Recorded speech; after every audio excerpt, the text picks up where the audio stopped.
Welcome back, Micheal Coren Show. Barbara Kay, columnist for the National Post once a week, but writes elsewhere on the internet and blogging and so on. I'm not saying this just because she's here. She's only here because I would say something like I think she's one of the best, most courageous and original voices out there. Now, I have to say, most voices are so dull and dumb. I mean, you look at a roundup of columns, and it's two opinions expressed, and 30 people just repeating the same old mediocre nonsense. Let's move on to the issue of...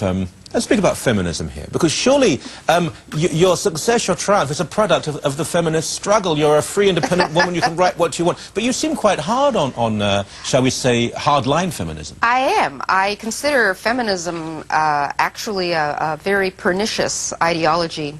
And I do think it is the ruling ideology of our time. And if you look at other struggles, gay rights, all this, it all becomes subsumed under the general rubric of feminism. It's the best organized revolution I've ever seen. It's a bloodless revolution. Its declared enemies gave up without a fight. They declared themselves, you know, prisoners of war without even having to be rounded up. And because it is now entrenched in all educational levels, we are now, because it's now 40 years on, we're seeing the fruits of that revolution in the corridors of power, in all institutions where of educational influence, in the bar, where, you know, the majority of lawyers are now women, and many of them go into teaching law because they are strongly ideological. We see the influence all the way up to the Supreme Court. We see it in our social service agencies. We see it in our charities. We see it. There is no institution left in Canada that is not heavily influenced by feminism, and politicians pay court to. They know that there's a lot of bad things will happen if you don't. You know, if you're someone seeking power, this is one of the one of the groups that you really have to pay attention to. So because it is an ideology, and a revolutionary ideology that never ends, and because it is entrenched in the educational system, notably within women's studies, now called gender studies most of the time, but it's the same old stuff, in our universities, it permeates our society. But let's define what it is, because for many people it would be equality of opportunity, same pay for the same effort and work done, an awareness of domestic violence, rights within marriage, and these would all be self-evident truths now. It's a popular assumption. Well, I mean, yes, and it is. It started out that way. In the early years of the movement, it did begin as an equality movement. Please don't get the impression that I think the accomplishments of the feminist revolution are bad or wrong. I mean, obviously, but to say that I could speak my mind because of feminism simply isn't true. I actually grew up in a pre-feminist society. I went to university in a pre-feminist environment. I competed against men at university. I was never treated as a second-class citizen by my male professors. So that's all nonsense, this whole thing that women, before feminism came along, had no voice or had no power. They had different kinds of power. But let's grant that the feminist revolution is responsible for equal pay and all these other wonderful opportunities. And of course, equal opportunity is something. Who could be more in favor of it than you and me? I mean, you know, you and I. No, you and me. You and I. Anyways, it went well beyond that. When you get to second stage feminism, you're now getting into a kind of militancy where it's not about equality for women. It's about women's interests and getting more. It becomes a zero-sum game. If men have any advantages, then they're taking it away from women. Now, this is just a wrong way to look at society. So it sets up an adversarial system where any rights men have, if women do not have at least equal rights, then they're being shafted. And we see now, for instance, in universities where you have courses, especially in arts, 70% women, 80%, some are up to 90% women, but everybody's extremely quiet about it. Isn't this bad for men? Well, they don't care. They really don't care. As long as they're getting what's good for women, men can look after themselves, and they keep saying, oh, it's a man's world, it's a man's world.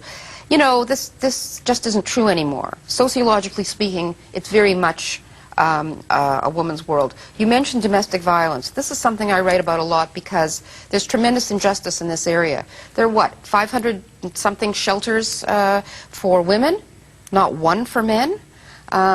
Men suffer from domestic violence almost to the same degree that women do.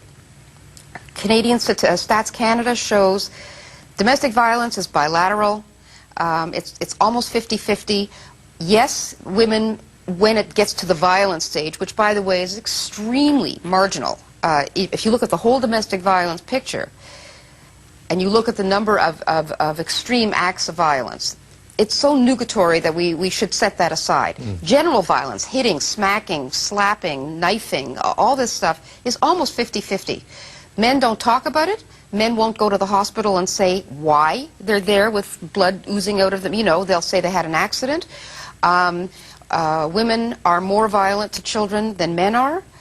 You don't hear about any of this because it's one of those closed subjects. Isn't it because women spend more time with children? Doesn't matter. What it does show you is that women are capable of violence. So if they're capable of violence with children, why wouldn't they be capable of violence with men? They are. They're capable of violence with their boyfriends. So it's one of those things you're not allowed to talk about. There are men who have nowhere to take their abused children to protect them from their mothers because there are no shelters that will accept. You can't go to the Salvation Army with a kid. Women's shelters will accept women with their children fleeing an abusive husband, but a father who wants to protect his small children from an abusive mother, there is nowhere that he can go. He will be accused of kidnapping. And now that is a very iniquitous situation. So there's a lot of injustice. Family court. Women have the advantage, it's a shocking advantage in custody issues in family court, and you know, there's a bookshelf's been written on this subject, but it doesn't get into the public forum. It's not open for discussion.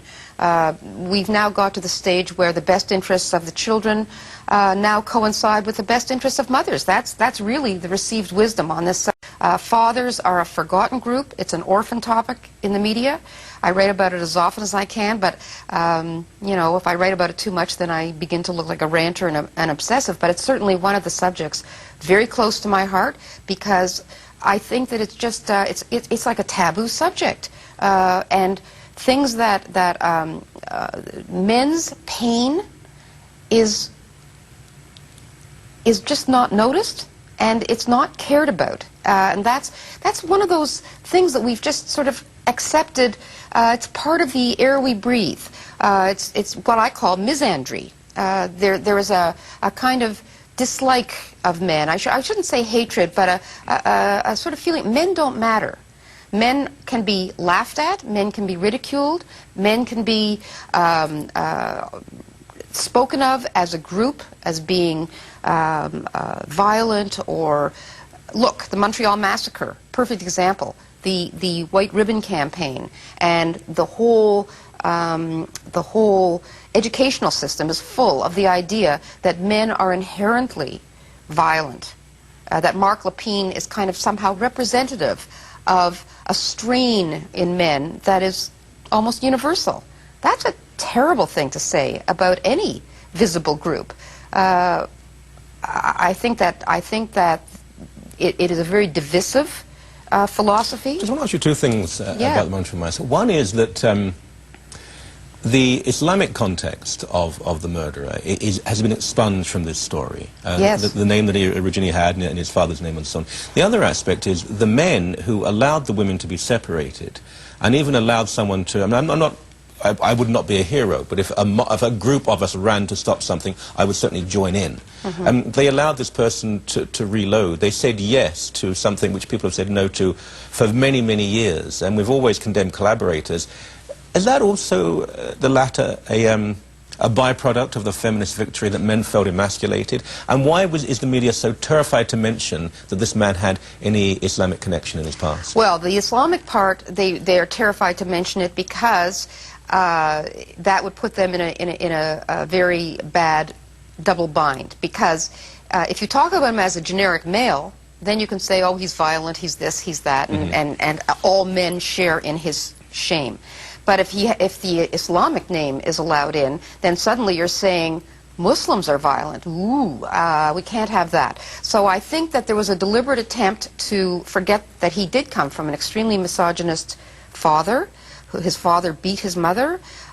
His father was not religious, was not a religious Muslim, and I am not saying Muslims are inherently violent. What I'm saying is that from a media point of view, that just was not going to fly because it interfered with the more important feminist message that men are bad and women are always victims.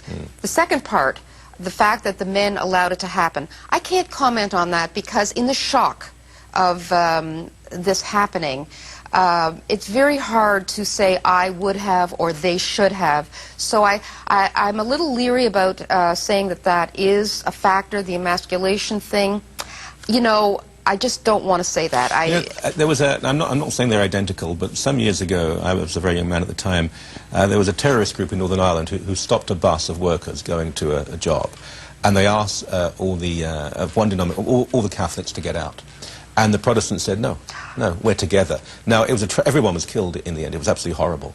But it was a group of people who said, no, you're not going to do this. You're not going to separate. We are here together. What a great thing. And that is not without precedent. There are other people who said, no, you're not going to do this. And well, I'm not blaming any group for bringing this situation about, but it's an interesting observation, I think. Yes, well, it's tricky to comment on these things because it was quite a, I mean, it was a fairly unique situation. And by the way, unlike Ireland, violence in general in Quebec is, it's a very peaceful place, Quebec. So this was kind of unprecedented on so many levels that to blame people for not acting in a more, as if they had thought it out or as if they were already familiar with situations like this, I think it's asking a lot. Okay. So I'll back off that. I won't. The one thing you've ever backed off. No, I'm.